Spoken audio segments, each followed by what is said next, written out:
Type Afghanistan into Google and see what you find.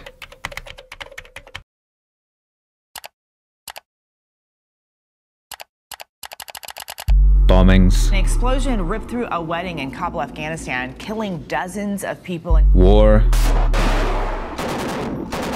Crisis. These are normally the pictures that come to mind when you hear the name Afghanistan. But are these tragic events really that common? Yes, tragedy strikes Afghanistan on a daily basis. A country at war for 40 years. But is there another side to Afghanistan that is rarely covered? Let's find out. The world's deadliest conflict. The war should end in Afghanistan. Good, how are you? We will smile towards life because life is worth smiling to. Not a day without violence. We will show that resilience. We will not allow people to know that we have weakened. Our families shed blood for this country. 150 ads.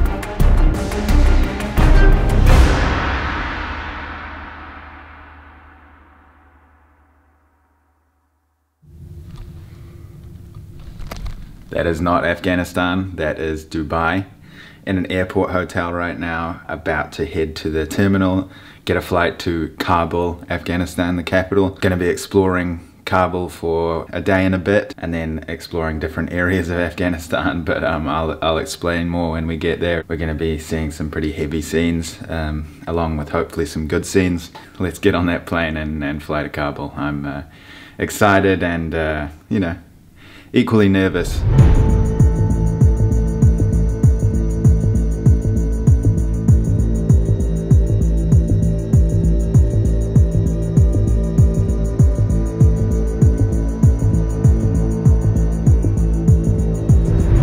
Showrooms, there's a lot of money. You can see that a lot of the cooking's done on wood and open stoves, and so is the heating. So we've arrived in Kabul. This is my house here. I'm actually inside the United Nations compound here. Why am I in the United Nations compound? If you followed my Venezuela series, we did a bit of fundraising there. UNICEF saw that and they wanted to know if I wanted to work with them. Many months later of planning and logistics, here we are. Been given a bulletproof vest. The vehicle that we came in the airport from was an armoured vehicle with bulletproof glass. Security is quite tight here. So tomorrow morning, we're going to go to the markets, then we're going to see some other things around Kabul. That's going to be in this video, so I'll see you in 3, 2, 1. That's bulletproof vests and helmets, personal protective equipment. Going to jump in the car, head to the market, hopefully see some locals. Extremely tight security here, it's intense.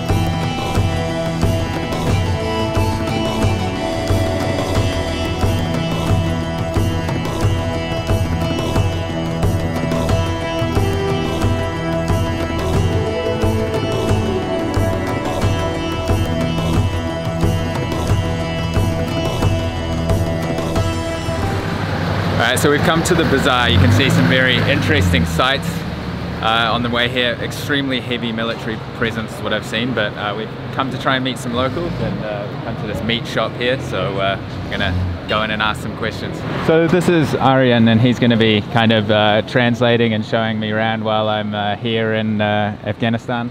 Hello guys. And so what are we up to now? Where are we exactly? So we are at the street where we have mostly the shinwari kebab and karai. These are mostly made from lamb, very famous and very frequented by Afghans here. Assalamu alaikum. The first thing is that they prepare the coal. He's going to prepare. What he does is that you order any kg that you want, 2 kg, 1 kg, 3 kg, 4 kg, whatever, that's up to you. Okay. And then they chop it up.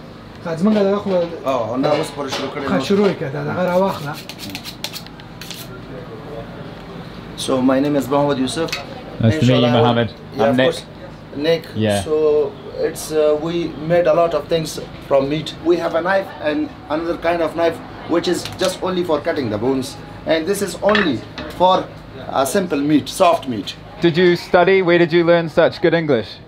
Actually, I'm from finishing the BCS Computer Science and Kardan University. So you think that maybe later in life you'll work in a university, or? Yeah, of course. Right. Actually, I'm a student of a university and I am finishing BCS from the University of Kardan University. We have a problem, so for this reason I am starting this business. But this business is a very popular business, and here a lot of people of Afghanistan are eating these kind of foods and very popular because they are soft, they are clean, and they are fresh. Do you like living in Afghanistan?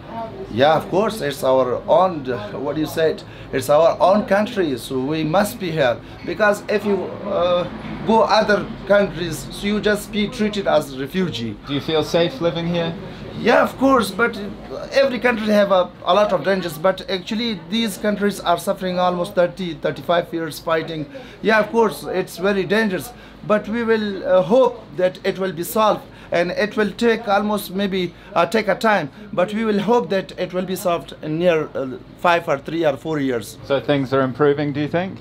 Yeah, of course. Yeah. Before, if you just imagine 20 years back, you get there's no college, no university, no schools, no people here. Every fighting, a lot of fighting will be here. So maybe nowadays, after 18 years, we have a school, colleges, universities, a lot of people, but we have a problem, but we will be solved maybe in the future. Okay.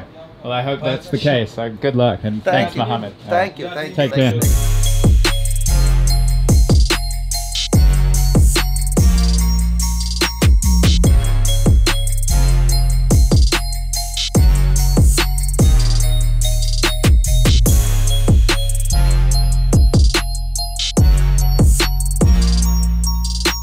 So is this like a roadside mechanic? The roadside mechanic, and this guy, he fixes the motorbikes, changes their fuel or oil. عايز دکتر هستی؟ نام چیز قربان؟ سمیم جان چند ساله هستی؟ سلام نک. نک فشار کسی است که کل جهان میگرده و زندگی و عنعنات و رسوم هر کشور فیلم میگیره برای مردم خود. آزار میدن و دیگه کرا پول کردن بسیار مشکل است. So Samir is 20 years old. Okay. He's a mechanic of motorbikes, and he has opened his shop on the roadside because he doesn't have to pay any rent. Right. Because each shop here in this locality charges up to $500-700 per month for rent.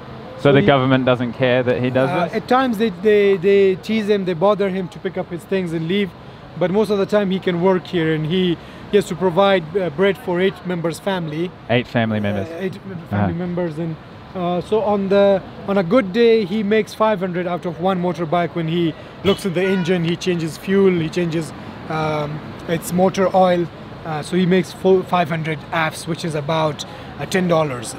And did he have prior training, or did he just learn by playing around with motorbikes? دکانم بود پیش یک استاد یاد گرفتیم تقریبا 12 سال میشه است. باز استادتان رفت؟ استاد ما دیگه جای دکان جور کرد. So he worked as a apprentice here for almost 12 years. He had a shop here, but then his owner shifted this place. But because he knew some of the people here, he stayed here, and now those people are coming to him too. So he had 12 years of being a student at a workshop. And how long has he been running his own business for? چقدر وقت میشه که کار خود پیش میبرید؟ ما دیگه تنها 5 سال میشه. 5 years that he started his own. And does he enjoy it? چطور است؟ میشه از خوش هستی ازش؟ شکر است. زندگی بدل خود است. کار کنم نکنم بدل خودم است. Well, yes, I'm happy because it's up to me to come to work or not to come to work. That's the luxury of it. Cool. And one last question: does he enjoy living in Afghanistan, and does he feel secure? خوش دارم. آقا زندگی کردن در افغانستان خوش است. انسان است دیگه چی بگیم؟ افغانستان یک ذره جنگ است، دعواست، یک ذره انفجار است. انسان که زمین خانه مبرای دیگه در خطر است. در خطر فکر میکنیم چی کنیم؟ مجبور هستیم نفقه فامیل پیدا کنیم. It's not just my story, it's the story of the rest of Afghans. You come out early in the morning, you don't know if you go home back, if you go back home because of the uncertainty about security situation and the blast and everything. But yes, I'm happy in Afghanistan. I know people here. This is my place. I've grown up. All the surrounding is so I'm well acquainted with. So yes, I'm happy here. Okay. Cheers.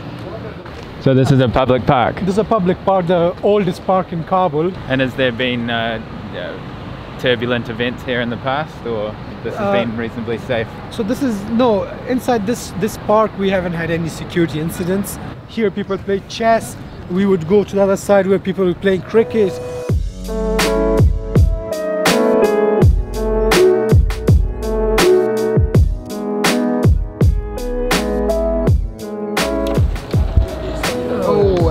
They spend the day here, and by evening they go back home because most of them will be unemployed. Okay. And so they could just come here, rather spend some good time with friends, chat a bit, go around, sit in the shade of the trees, watch other people play basketball, volleyball, cricket, these games, and then go back home. As you can see that the market is quite shrinked in terms of job opportunity. Job opportunities, people don't get them.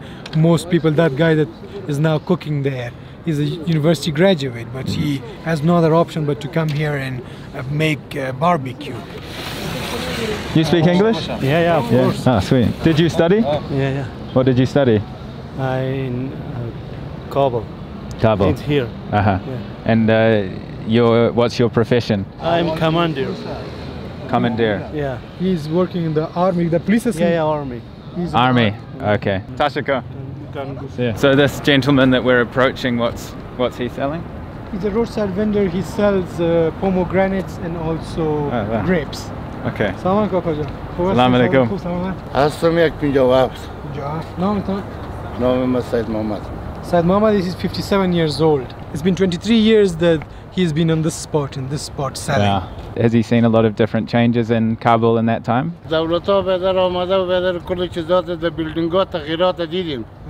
در زندگی بیادر روزمره ما در تغییرات ندیدیم. روز به روز سرگردان نان هستیم، روز به روز احتیاج محتاج نان هستیم. این تغییرات چی کنیم که بیادر 30 منزل جور میکنه. Everything changes. You see these tall buildings, you see people now traveling by armored vehicles. But I don't see a difference in my own life. For generations we have served the government of Afghanistan. We have been in the army for generations. I've lost 17 members of my family serving Afghanistan. Myself, I have huge wounds in my abdomen and my foot. But it's been 23 years that I'm just here, and every day is getting tougher to feed my family. It's getting tougher to feed my family. Right. And what's the reason why it's getting tougher? چرا مشکل شده میره زندگی؟ روز به روز مشکل شده میره دست اینمی کلانای ماست. اگه اینمی کلانای ما بیادر زمینه رو برای ما مساعد بسازه، ما را در یک راه سیده سرعت مستقیم بیادر سیده کنه، سوق کنه، ما میتونیم که یک چیزی به دست بیاریم. Depends on our leaders. Our leaders are not showing us the right path. If they lead us to the right path, none of us would be with the money that is coming in, with the life that the involvement of other countries. We should not be in this state anymore. But it's to our leaders. You know, he changes this. You're never able to hit straight. I've tried so many times. It's on an angle. Yeah. So you pay money and then you shoot. Yeah, keep shooting and you cannot hit it. But if you hit, you're not paying. So you can never hit. Is it not dangerous that you might miss and fire somebody? Small. ترى تبدي مرة سكيس تباري. بيات هناك بزن برو بيسيش عمي.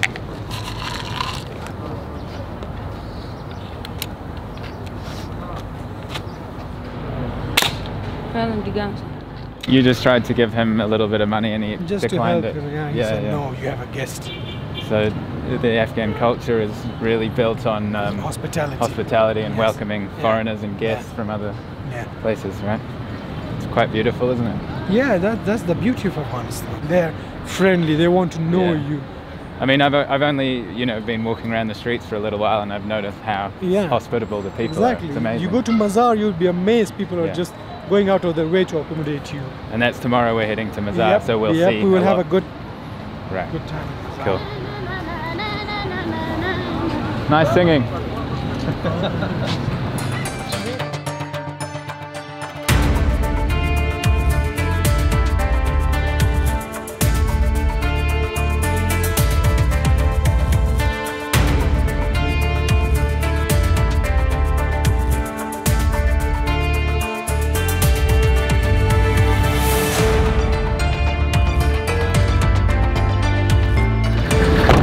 Those doors are so heavy with that reinforced steel.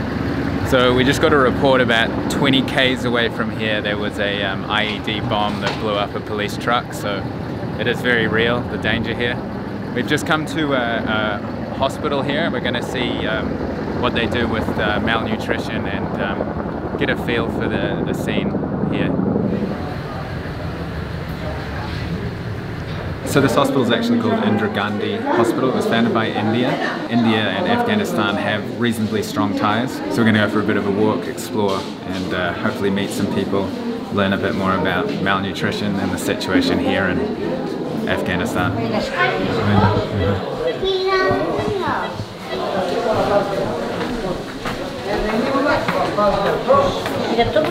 Okay, so we just had a look around the hospital. This is Shelley from UNICEF. She's a New Zealander as well.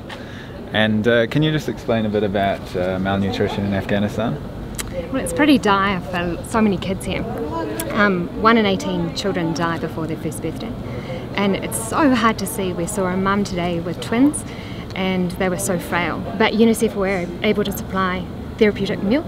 Right. Sorry, therapeutic milk. Yeah. For these little babies and bring them back to life essentially. If we didn't have that, then they wouldn't be here. So we just filmed a little interview with one of the mothers and her malnourished children. So I'll show you that now.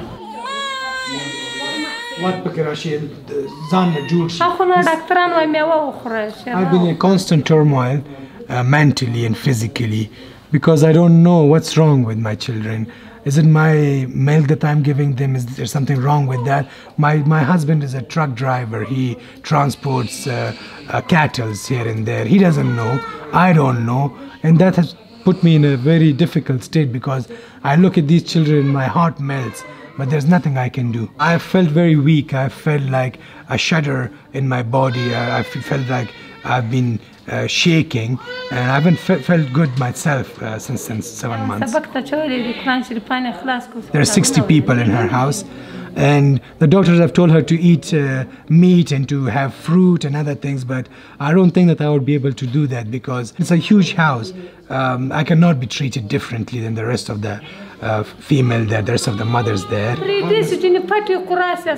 I want them to, for these two girls, Safa and Marwa, I'm dreaming of educating them and to learn about life and how they can survive. If you put them among any babies, I would be able to tell that these are my babies. So I can tell their faces, they're different to me. To others, maybe they're twins, but to me they're different.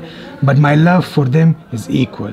I hope wars and fighting disappears. I hope that we do not hear of any fighting anymore.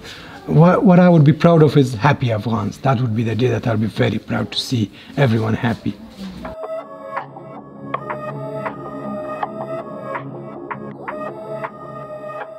So as you can see, the situation's, I don't really need to say, super intense. It is a severe situation here.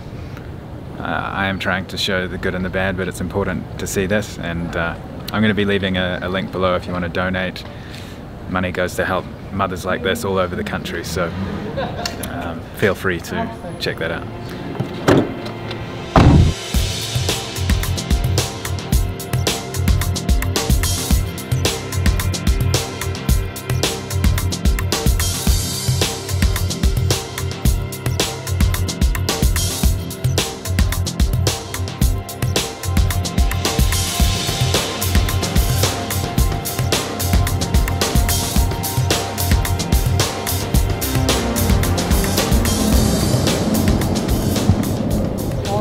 So we just come up to this lookout point. You can see the huge flag behind me. It's gigantic. Just want to point out these things up here. They look like kind of big balloon things. It's basically Big Brother, so that's surveillance of the city. They've got cameras up there looking over the city just to, you know, police the terrorism, etc. But yeah, beautiful lookout point. I think we're going to head over soon to another mountaintop. When we were in that hospital before, you can see a helicopter there. When we were in that hospital before, there was helicopters landing, dropping off war victims. I mean, the country's still rife with war, so.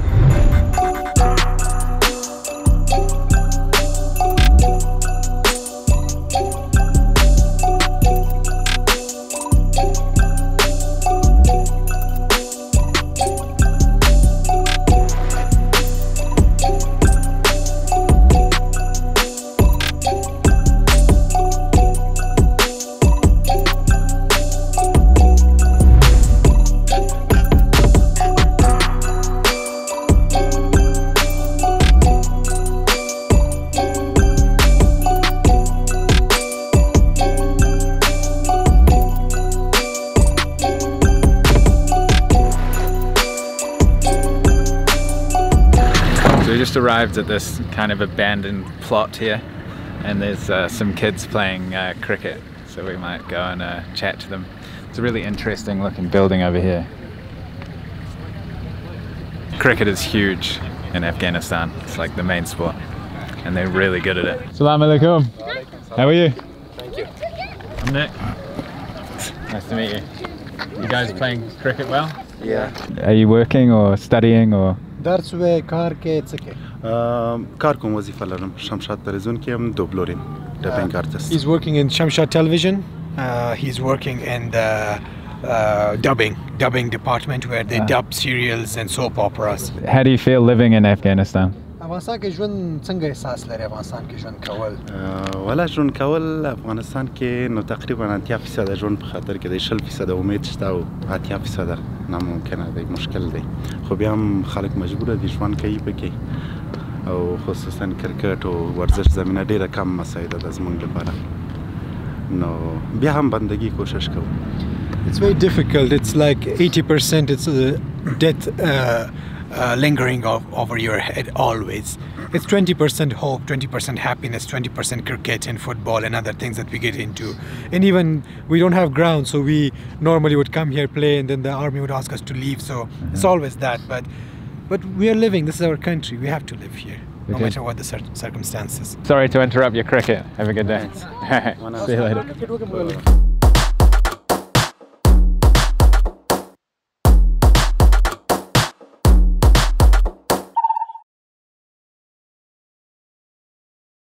So we've just come up to this viewpoint, looking over the whole of Kabul, another viewpoint on the other side of the hill, and it's crazy views. We've been told to stay on the roads because of landmines and things, but there's some locals up here partying and stuff. Check this out.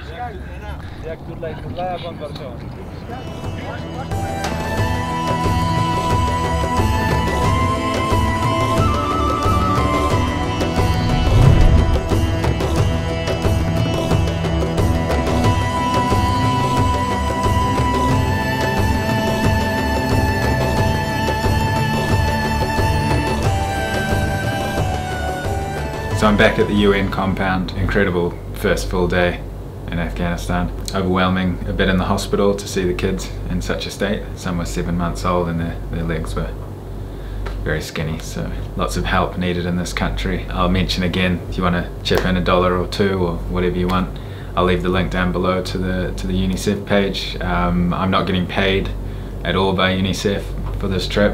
They are covering the costs, just to be transparent with you guys, but it's a win-win situation. We get to raise some money for people in need. It's a big honor for me to be working with United Nations and UNICEF. Without UNICEF being here, it would be quite tricky traveling around. It is possible, but just having the resources of the UN and the security. Today we were driving around, there was a car bomb on the streets. These things are lurking around every corner and they're not rare. They're very common, but you did see the people are very nice. It's just a country in a terrible, never-ending situation. It seems like, 40 years of war. What that does to a place is intense.